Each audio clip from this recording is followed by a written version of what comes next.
Jenderal Hendro Priyono, saya menyampaikan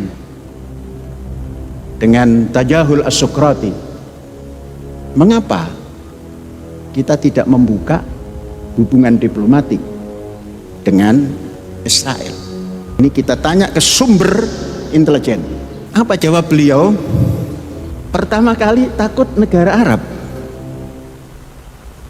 Saya ini awal-awal sudah mengapa harus takut ke Arab? Kepentingan nasional kita nggak bisa dong didikte harus memusuhi musuhnya orang. Kalau musuhnya ini sama kita baik, bagaimana? Dia kepengen kita segera melaksanakan atau membuka hubungan diplomatik dengan Israel. Israel kan selama ini kan mencari komunitas yang bisa mendukung negara Israel. Indonesia kan belum ada hubungan diplomatik.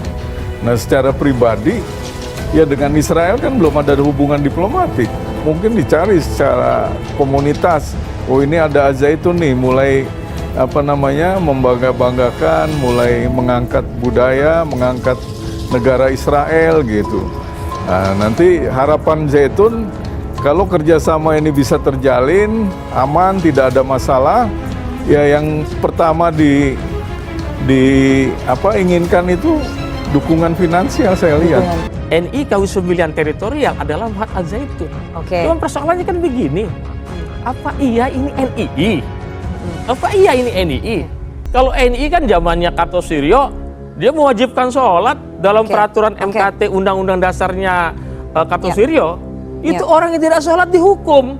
Artinya ini memang sengaja ada upaya untuk melemahkan umat Islam, merusak citra umat Islam. Dalangnya ini kan nggak mungkin main secara fisik seperti zaman revolusi kita dulu. Sekarang ini kan nggak pakai itu, yang datang itu duitnya aja. Dan kita diadu. Yang lebih banyak bisa dicari buktinya itu memanfaatkan. Kalau dalang susah dicari. Nah, karena pekerjaan intelijen. Gimana kita buktikannya? Seperti ISIS itu bikinan siapa kan kita tahu. Ada yang percaya teori konspirasi itu kan. Coba buktikan. Bikinan siapa kan nggak tahu, tapi kan kita udah tahu itu. Masa diadu sendiri, yang ngadu nggak ada. Jadi yang diadu ya kita, terutama umat Islam kita yang dijadikan mainan. Supaya apa? Supaya jangan Islam kita itu memegang hegemoni. Pihak-pihak yang memang ingin supaya ingin menghilangkan jejak adanya kejahatan. Ada tangan-tangan tersembunyi yang selama ini memang ingin melemahkan bangsa Sekarang ini. Masih ada nggak? Masih ada. Masih ada yang menjadi backingnya? Masih. Berarti siapa? Yang pasti bukan Pak Muldoko. Ya. Siapa? Tapi mohon maaf saja. Siapa maksudnya ini? Siapa? Kami sudah pernah melaporkan Pak Hendro Priyono ke Baris Krim Polri. Soal? Ya, soal pengancaman. Pengancaman apa? Pengancaman bahwasanya buku kami nih, ya buku teman-teman yang mengkritis Al-Zaitun dibilang buku iblis. Dan jadi artinya yang jadi backing sampai saat ini ya, Pak Hendro Priyono? Ya, salah satunya Pak Hendro Priyono. Untuk mencari dan mengejar pihak-pihak yang mengetahui, berhubungan, atau menjadi bagian, bukanlah merupakan bagian dari perjuangan agama dan tidak mewakili agama apapun. Ini adalah musuh kemanusiaan. Kalau pelakunya mengatasnamakan perjuangan agama tertentu, berarti dia telah beragama secara salah, agama apapun. Karena semua agama itu pasti pro kemanusiaan dan anti terorisme. Hendro Priyono bantah backingi Panji Gumilang. Kekuatan saya apa? Mantan Kepala Badan Intelijen Negara AM Hendro Priyono angkat bicara terkait kabar kedekatannya dengan pimpinan Pondok Pesantren Al-Zaitun Panji Gumilang. Hendro Priyono membantah menjadi sosok yang membackingi Panji Gumilang. Hendro Priyono menjelaskan awal mula dirinya mengenai sosok Panji Gumilang saat itu pada tahun 1999. Panji Gumilang meminta Presiden ketiga B.J. Habibie untuk meresmikan Ponpes Al-Zaitun. Presiden Indonesia waktu itu B.J. Habibie memerintahkan Menteri Agama untuk menyelidiki Ponpes Al-Zaitun yang minta beraudiensi kepada Presiden.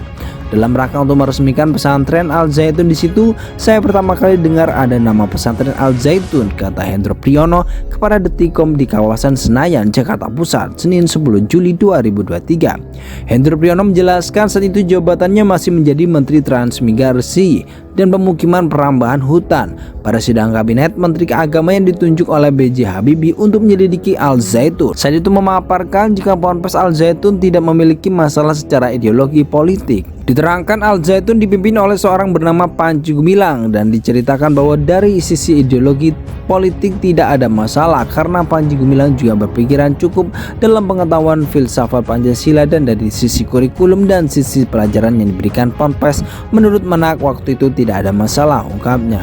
Saat itu, kata Hendro Priyono, B.J. Habibie pun datang ke Al Zaitun untuk meresmikan Ponpes tersebut. Setelahnya, Hendro Priyono mengaku tidak pernah mengetahui lagi bagaimana kelanjutan Al Zaitun. Sampai kemudian pada masa pemerintahan Presiden kelima Megawati Soekarno Putri, Hendro Priyono meminta untuk menggantikan Ketum PDIP. Hendro Priyono diminta untuk menggantikan Ketum PDIP itu menghadiri peletakan batu pertama untuk gedung pembelajaran. Saat itu Hendro Priyono menjabat sebagai Kepala BIN. Saya pun pergi ke sana lewat darat untuk meletakkan batu pertama gedung pembelajaran yang namanya Gedung Dr. Insinyur Soekarno. Saat itu pertama kali saya kenalan dengan Panji Gumilang, ucapnya. Dia melihat Ponpes Al Zaitun saat itu merupakan ponpes yang cukup modern. Menurutnya secara ideologi politik tidak ada masalah dengan Ponpes Al Zaitun. Secara politik saya kira tidak ada masalah waktu itu karena Presiden RI yang meresmikan. Artinya kalau dalam perkembangannya itu berbeda, tentu saja pengetahuan saya ini pengetahuan zaman saya tahun 1999. Pertama kali saya dengar nama Al Zaitun. Dan 2001 apa 2002 saya lupa, itu kedua kalinya saya tahu Al Zaitun, jelasnya. Hendro Priyono lantas merasa aneh jika dikaitkan dengan polemik Al Zaitun saat ini, sebab dia merasa tidak memiliki kekuatan membackingi Panji Gumilang. Emang kekuatan saya apa ya? Kalau saya masih aktif punya kekuatan ditakutin? Saya rasa ini karena waktu itu saya Kepala BIN. Buat seorang intelijen, musuhnya musuh adalah kawasan saya dan terus terang musuh Republik Indonesia, NII, Negara Islam Indonesia, jelasnya. Kalau masih ada orang yang ingin kembalinya ke NII yang mimpin untuk menyadarkan orang bermimpi, kan kita harus menggunakan juga bantuan yang sudah sadar, yang masih tidur, yang sudah sadar waktu itu Panji Gumilang dari sisi ideologi dan politik sudah dinyatakan clear oleh Presiden Indonesia B.J. Habibie dengan meresmikan ke sana, tambahnya. Hendro Priyono menilai saat itu B.J. Habibie tidak mungkin sembarang meresmikan Ponpes. Dia pun lantas mengimbau masyarakat untuk berhati-hati dalam menyikapi polemik Al Zaitun. Saya heran kok ributnya sekarang, jadi ribut ada apa? Saya nggak ngerti lagi karena saya kesana nggak pernah lagi, nggak pernah tahu lagi, kata dia. Jangan mereka membuat keributan sekarang, merefer pintar pakai tanda kutip, masa pakai referensi masa lalu daripada sekarang.